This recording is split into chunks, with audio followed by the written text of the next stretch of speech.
What do you make of a 17-game schedule? Alvin Kamara tweeted out his disgust at the subject. What do you think, and what are you hearing amongst your colleagues in the NFL who actually have to suit up for 17 games, what they think of it?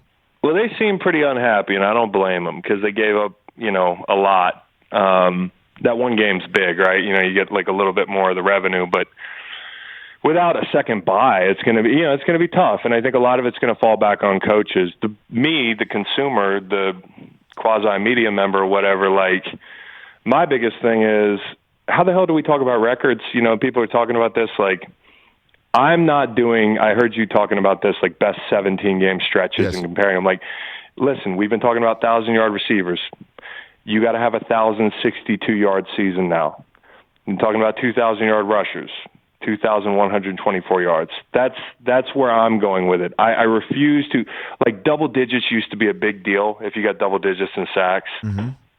How many guys are going to get double digits now every year? It's just like, it's a weird thing. It's going to be even harder to compare eras, and I hate that because we're so bad at it now. But for players, yeah, it kind of sucks. But a lot of it's going to be, who's your coach? Does the coach get it? Because if a coach gets it, I would play 17 games for a coach that gets it over 16 for a coach that doesn't get it. How do you define gets it then, Chris? What's the definition? Knows how to take care of players. You know what I mean? Like, knows when to take the foot off the gas pedal. The new CBA handcuffs these coaches a little bit, and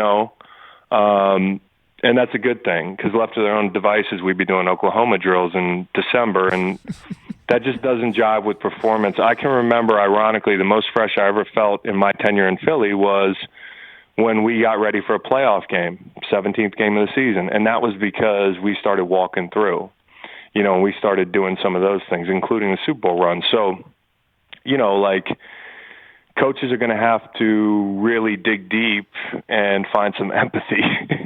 So using your phrase dudes are going to be tired. So using your phrase, Chris Long, of gets it, which coach of yours that you had in the pros got it the best?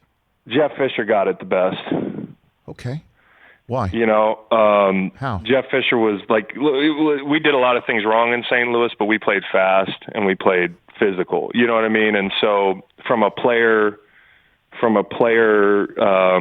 looking out for the players' bodies, sleep, rest, like all that stuff matters. I know the coaches sleep 3 hours a night, but that's their choice. We didn't ask them to look at the same cut-ups over and over again. Like, players, we actually have to recover physically. So from everything down to, like, when do you get guys in the building for treatment in the morning? If it's January and you're getting ready for week 17 and I rolled my ankle, I don't want to tell the trainers if I got to be in there at 5 a.m. I'm tired. So like all that stuff adds up, like top to bottom. How do you focus a little bit more on helping your players recover? And that's the coaches who are going to have to do this. So then is it unfair or patently unfair that when the 17th game got announced, Jeff Fisher trended on Twitter because he can't go 7-9 anymore, Chris? Well, I thought you'd bring that up, and that's funny. But like, and the thing about Fish is, and I always take this opportunity to say that, he's one of my favorite coaches I ever had, and one of the best coaches I had in a lot of ways, Mm-hmm. We just couldn't get over the hump offensively. But you talk about guys who've been in the Super Bowl. Yeah. He's pretty damn good about taking those jokes on the chin. He actually has a Twitter account, which is just very brave. He does. And I bring it up also saying I guess it is unfair to say that because the guy did go to the Super Bowl. He coached many of the terrific Tennessee Titans teams, wound up 1 yard shy against, ironically enough, the Rams franchise that you played for as a player for him. Who made that tackle, Rich? That would be, Matt Jones. Matt Jones. Mike Jones. Mike Jones. Mike Jones. Mike Jones. I was not prepared I'm sorry, Rich. for this part. I was told there would be no Jones. History. That's the reason I know. And I've met Mike Jones, the other Mike Jones, the guy who made the tackle. He's super cool. No, I know that. And Jeff was phenomenal in the as talking in the media about the competition committee. He was on that for many, many years. Yeah, he's a good, caring guy, man. Like, he cares about his players. So, I mean, I think, anybody could take a page from a coach like that. Like, when it's time to work, it's time to work. But knowing what you got ahead of you now, like, that extra game is a big deal. And we don't know how much of a big deal it is because after a year or two, we're going to have studies on injury rates and that sort of thing. And, you see some of these contracts. You pay me $5-7 million, I'll play 17 with a smile on my face. What the hell? But I also get it. We didn't give up we didn't get a lot in return here.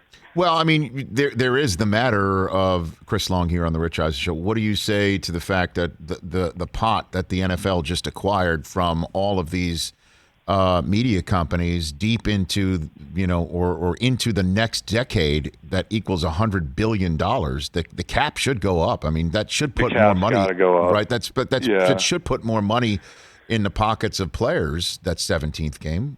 It absolutely should. And man. I thought "go woke, go broke" was the saying. I thought that I thought we weren't going to make any more money as a league because players were speaking out on issues they cared about. But nice. those numbers aren't real. I think that eventually players do see that kind of baseball money, but it's going to be interesting, because not everybody's going to get that baseball money. And I feel like it's been a weird offseason. I think it's been about the haves and the have-nots and the caps down. So there's a lot to consider. Hey, you watched all the way to the end. Thanks for that. Watch more right here.